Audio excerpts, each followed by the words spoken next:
Welcome to another wonderful edition of Overcoming Overwhelm, a nervous system approach to health, wellness, and success.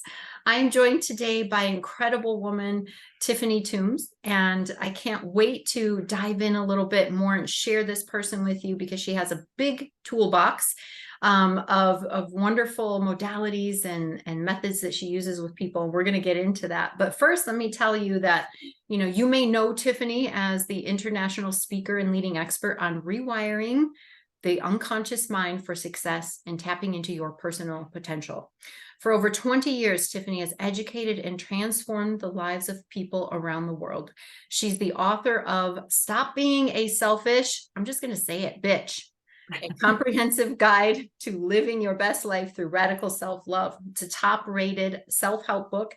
And she's also the host of top-rated podcast, Motherhood Unfiltered. So Tiffany, welcome to our show today and to this interview. I'm so happy you agreed to spend time with me and help the world understand a little bit more about what you do and how important the nervous system is in everything that we do and want to achieve. Thanks, Lori. I'm super excited to be here. Yeah. So, I'm always curious with people because for myself, I know that I didn't really know. I knew the nervous system was at play a little bit and I had some understanding, but until I really got myself educated and understood how it is the foundation of the work I do to help people overcome emotional eating, I couldn't even imagine, how important it actually is. So I'm curious for you, how did you bring the nervous system work into your work? Was it something that you knew from the beginning, or was it something that you realized over time? Man, there's a missing piece, like I did, and then brought that to the work that you were already doing. I'd love to hear about that. Yeah, I think for myself, in terms of my own healing journey, I definitely unconsciously knew. So I have a background in fitness. I have been working in the fitness industry since I was 14 years old. And so I think I kind of just picked up on little bits and pieces around calming the nervous system, like breath work and yoga, especially, I've been very involved in. And so I think for my own personal journey, I unconsciously knew, but because it was unconscious, when I started working with people using NLP and the hypnosis techniques that I use to help people heal trauma, I didn't bring that work into what we were doing. And so I would see my clients on this massive roller coaster where we would do a session, we would clear out, say, emotional baggage around mom, and they would have this massive leap forward. And then it would be this slow, slide, maybe not quite back to where they were, but they were coming back. And every time we would clear something, it was this back and forth. I call it the rebound effect. It's kind of we're stretching the elastic during the healing, and then it snaps back because that's what the nervous system is used to. And so I knew that people weren't getting as dramatic of a transformation as they could. And so I went on a little bit of a journey. I started introducing breath work and things like that. And then I really realized, I started learning about the polyvagal theory, and I realized that was the missing piece. And so that's where we start everybody on their journey now, regardless of, how much they meditate or whatever. We start with the nervous system healing, and that just makes the rest of the work that we do so much easier. Yes. Oh my gosh. I love this because it's exactly my experience. Why are these people getting these results and these people aren't? Why do they make progress and then, slip back? And, I think sadly, a lot of people have went through this experience and they walked away from that and said, oh, must be something about me that's broken. That works, that NLP, that, hypnotherapy, that emotional eating class, works for other people, but not me because I'm, so broken. When really, in actuality, they just needed that foundational piece of the nervous system. So I love that you're sharing with me that, the same as my experience. And once you bring that in and you start there, right? You start there, healthy nervous system foundation, and then everything else, they can go into those places, have those clearings, do those things, and be able to actually make the progress. I love that so much. Just for people who are watching who may not be familiar with it, tell us just the Reader's Digest version of the polyvagal theory and that having that as the foundation of the nervous system work. Yeah, so the polyvagal theory really describes like the fight, flight, freeze, or fawn response that we go into. And it basically says that there are different levels that our nervous system moves through when we're under periods of stress. And this can, and I want people as well to know, like when we talk about stress, it's not just the emotional feeling of stress. It's the overall stress load of our body. So if you are not eating great foods, or you're drinking a lot, or you're not getting enough rest, Exposed to toxins. yeah, that's what I was going to say next. Like all these toxins that we're exposed to, all of that adds to the stress level. And so when I talk to people, they're like, but I haven't been feeling that stress lately. I just came back from vacation in Mexico at an all-inclusive. And I'm like, yeah, so your stress load, if you're like drinking it up every night, having all the margaritas and eating the worm or whatever, like that adds to your stress load. So the first kind of level that we hit is this fight, where we feel this agitation rising in the body. And if you're kind of feisty like me, you might go into that fight mode and become aggressive or become confrontational. But then as that builds, we go into the flight. How do I run away? Because there's too much. It's almost like we become overwhelmed by the amount of stress that we're feeling. How do I get away from this threat to me now? And then if it continues to build even more, we go into a freeze. And neuroscientists at Stanford University actually discovered that there is basically like a quitting circuit is what they called it, where when we get to this freeze response, we actually lose control of our skeletal muscles. We cannot physically move. Mentally, we call it paralysis by analysis, right? We go into this I can't think straight, I'm overwhelmed. But physically as well. And I work with a lot of women who've had sexual trauma, and they experience this in that moment where their body physically shuts down and they're like, but I didn't fight back. I couldn't. And then this creates this cycle of shame, right? And so the polyvagal theory tells us that that's part of the process. But for a lot of people, they end up living on the border of this freeze response, which is why they procrastinate. It's why they'll look for other things to do. Maybe it is the comfort eating, maybe it's the retail therapy, social media, whatever, to avoid doing the thing that makes them feel uncomfortable. Right. And so it actually it changes the way that we hear things. It changes the way that we perceive our external world. And so when we know this, we can take our power back. And it's really talking about this vagus nerve, which is the largest cranial nerve in our body. It connects to all the major organs. And I like to think of it like the gear box in your car. If you're driving a stick shift and it gets jammed into fight or flight mode, and it loses the ability to move out of that. So polyvagal theory tells us that when we start to strengthen the vagus nerve, then it allows us to move out of fight or flight and back into that rest, digest, and repair stage, so that we're not always having to be on. Yeah, so powerful. Absolutely. And, a lot of people, we don't understand, we call the functional freeze, which means, I'm in overwhelm. I'm living primarily from my survival brain, as opposed to my beautiful, gorgeous prefrontal cortex that has access to my creativity and my good ideas and my impulse control and all that kind of stuff. And, they think, well, I didn't either. They'll say to me, oh, I didn't have it so bad. I didn't have trauma.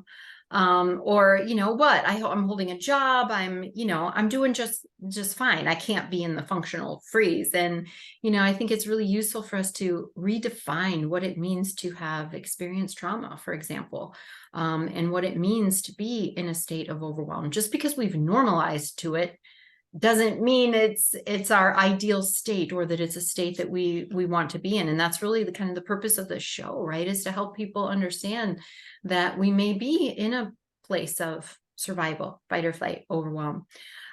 So I'm curious, how do you help people understand, what trauma really is, and kind of help them, see that even if they didn't grow up in a war zone, there were probably some experiences in life that were more than their nervous system could handle in the moment.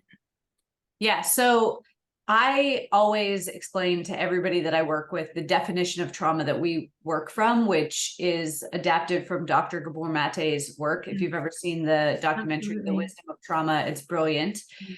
And so we work from the definition of trauma that it's the perception of an event at the moment that it happened. So it's not the event itself, right? You and I could have the exact same event happen to us and we both perceive it differently. Same as if we went to a movie, right? Yeah, Barbie movie just came out and some people are like, this is so amazing. And some people are like, this is a terrible movie. exactly. Neither of them are wrong. They're seeing it through the lens of their own perception. This Mhm. is exactly the reason why some people, you can grow up in the same house as your sibling and one sibling has trauma and the other sibling is like, what are you talking about? Our parents were amazing people, Right. or that never happened. So it's the perception of the event. Mhm. And then it's at the moment that it happened. We like to, as human beings, look back on what we experienced and, with our adult mind and say, well, that circumstance wasn't that bad. Or I know mom and dad were doing the best they could. They just didn't have a lot of resources. But it's not our, adult self that's experiencing that event. It was the 5-year-old or the 2-year-old who didn't have the resources to understand it. Mhm. Mhm. And then I also explain to people that there's actually 2 different types of trauma. There's the big T trauma, which is what most people consider Yeah. or think of. They think of trauma, the war, the natural disaster, the death or dismemberment, things like that. Mhm. Physical abuse, the sexual abuse. Little T traumas are sneakier. And this is what most people, the majority of the population, has. Mhm. And your little T traumas is really any time that you felt like you wouldn't get love or you wouldn't be safe in that moment. Yeah. So mom and dad work a lot. They're just never around. A parent who catastrophizes mistakes, getting the silent treatment all the time, like just little things like that, having to become the man of the house or the woman of the house at a very young age and look after siblings or look after a parent. All of that is traumatizing to the nervous system because at that age, we didn't have the tools or the mental capacity to fully understand that. Yeah. And so it left wounds on the nervous system. And when I shape it up that way for people, they're like, oh my gosh, I have so much. Yeah. Yeah. And it's never about saying, your parents were bad people or anything else. It's just looking at it, and not for the sake of being victimized or for blaming. It's really just looking at it from the standpoint of, what it is, the state of my nervous system, and why. What are some of the things that, that I could clear, that I could heal, so Yeah. that energy is no longer stuck in the body. I'm sure, as just listening to some of the work that you're describing, these events, when something is overwhelming to us, the energy of them, the emotions, because we couldn't deal with them, the emotions behind them couldn't be expressed, couldn't be processed, so they're stuck in the body and they're underlying, our in our system all the time. So then you add, anything coming in, my kid missed the bus, my whatever. And if you're already at this level because of all the energy that has been, accumulated throughout your life, it doesn't take much to put you into that place of overwhelm.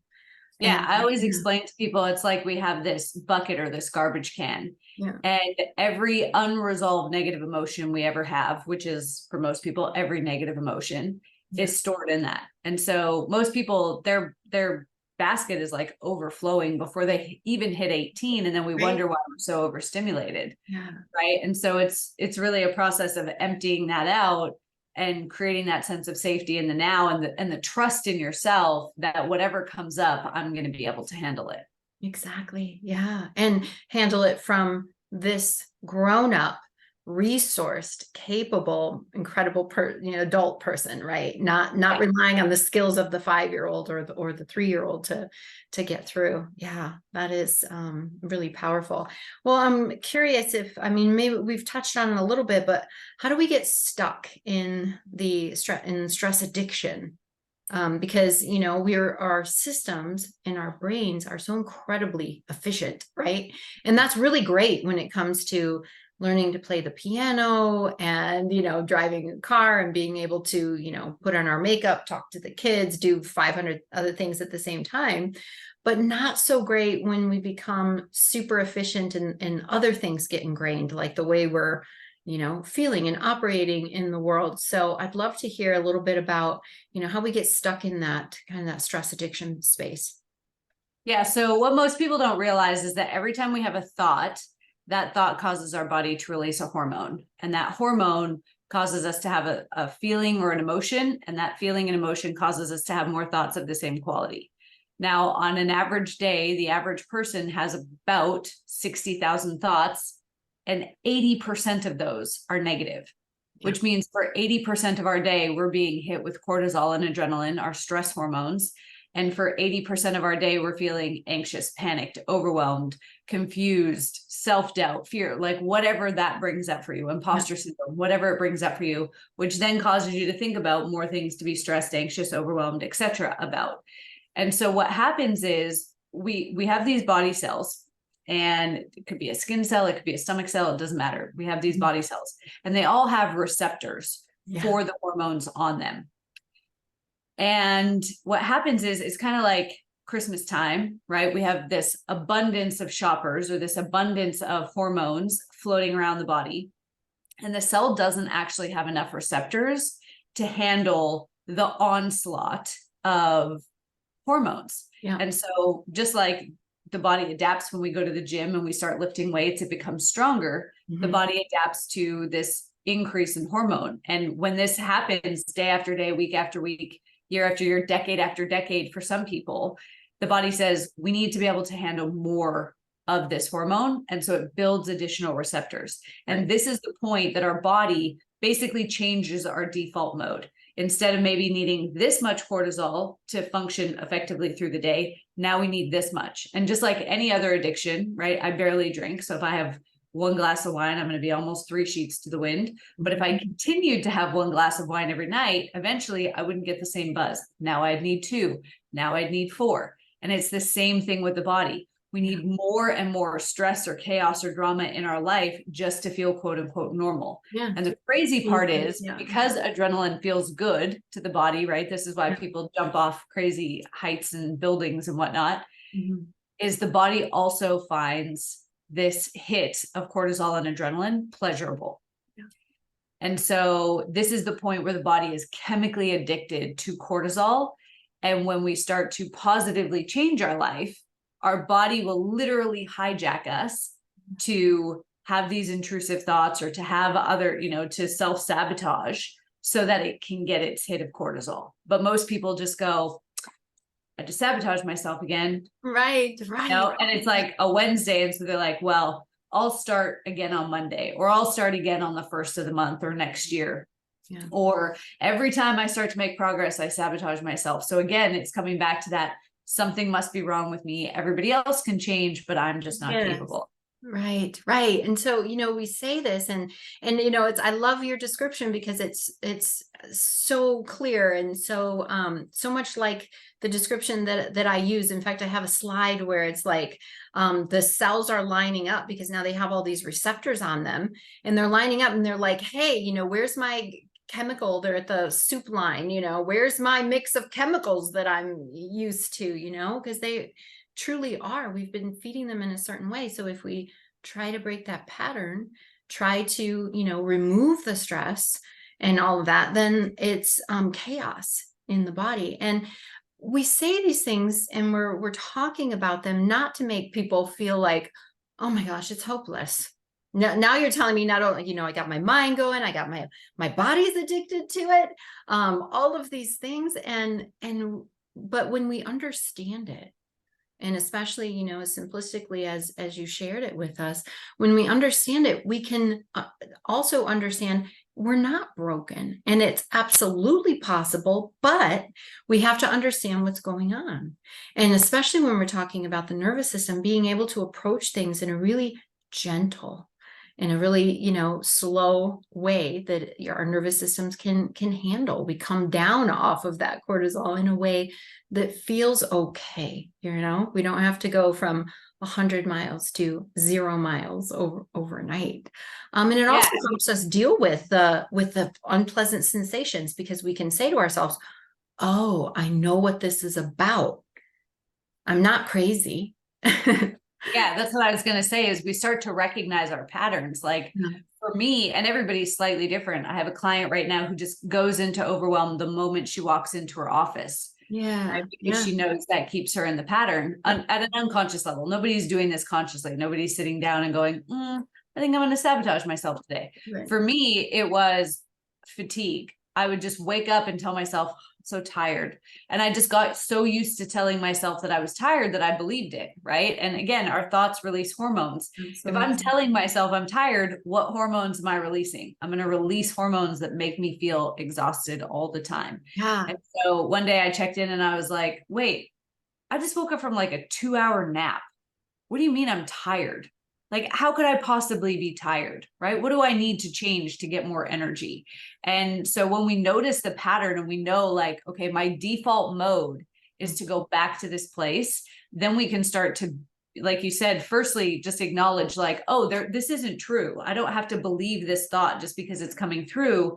I'm not actually tired. I'm not actually overwhelmed. What if I wasn't overwhelmed? What if I just needed to break things down a little bit, right? And that's where we can start to make positive momentum. Yes, I love what you said. And that's what, it's all about. We're not our brains. And I remember actually when I first was diving into this world and understanding that and being trained in that way to understand you're not your brain. And I thought, what do you mean I'm not my brain? Of course I'm my brain. Like, what else could I possibly be? Right. So maybe there's some people out there right now who are listening to this and feel kind of lost around the idea that if I'm not my brain, what the hell am I? Yeah, how would you answer that? Yeah, your brain is really just a record of your past. Yeah. That's what it is. It's just a record of your past experiences, the beliefs that you created from those experiences, and the emotions that you had. But then the other thing is our brain likes to predict the future. And this is a survival technique, right? But we're continually using the roadmap from the past, from where we've been. And most people aren't like, oh, all that chaos and trauma I had, I want to recreate that.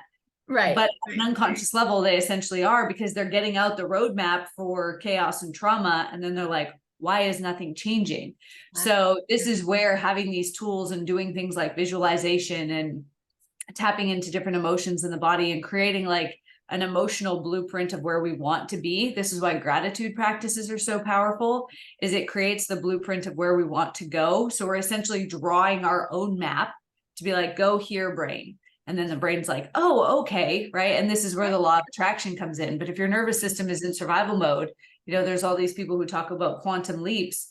You can quantum leap as much as you want, but you still are in a physical body. And if your nervous system is not aligned with that quantum leap, then you're just going to slide right back, like we talked about at the beginning. Yeah. And also, like we were saying too, if we don't have access to this beautiful prefrontal cortex because we're in survival, because our nervous system is in survival, we don't have access to the part of our brain that creates new neural pathways, that can see the future, that has imagination. So it's just we don't create new lives from our survival system, right? Yeah. I love this. This is so powerful. Just a couple more questions, because I really want to understand your perspective on what it looks like to have a healthy nervous system. We hear that and we're exploring the topic here, but what does that mean? Someone that has a healthy nervous system, what does life look like for them?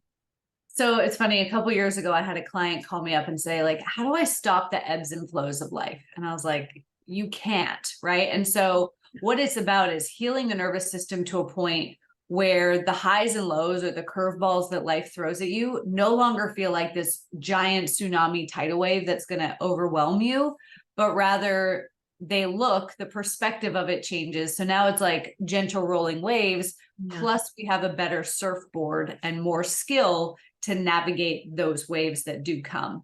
And so it's not about you're never going to face challenges, but when challenges do come up, you have the tools to trust that you're going to figure your way through it. Even if you can't see the whole staircase, okay, well, if I just take this next step, then the rest of the path is going to reveal itself.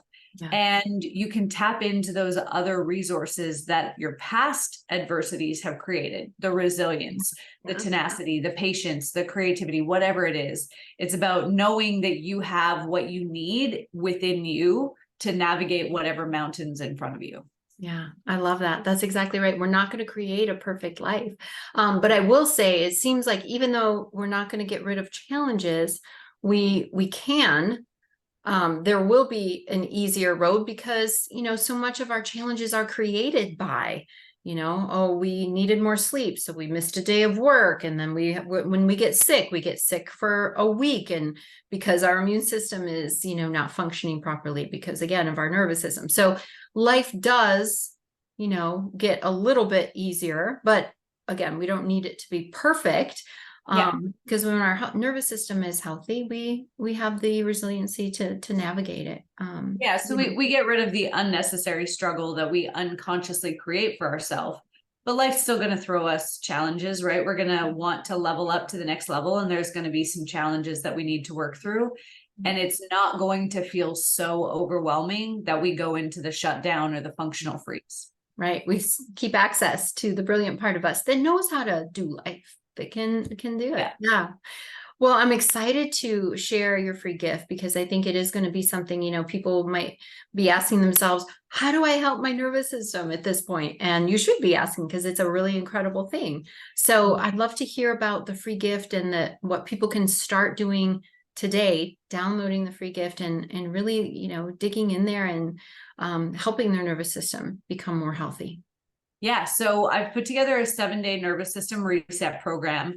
This is the exact routine that I personally use and that I give all of my clients from the first day that they sign up to work with me. Yay. So there's 2 sets of exercises that are going to be in there. And I give you 1 exercise a day for 7 days so that we don't overwhelm you either. Because I know if I'm like, here's 7 exercises, it's like, oh my gosh, so much to go through. Sure. These exercises will take you less than 5 minutes a day to do. So one part of the exercises is a daily routine, things that for in less than 10 minutes, even, I've got a 13-month-old son who is climbing on everything and running around and ripping diapers off and all the good stuff, right?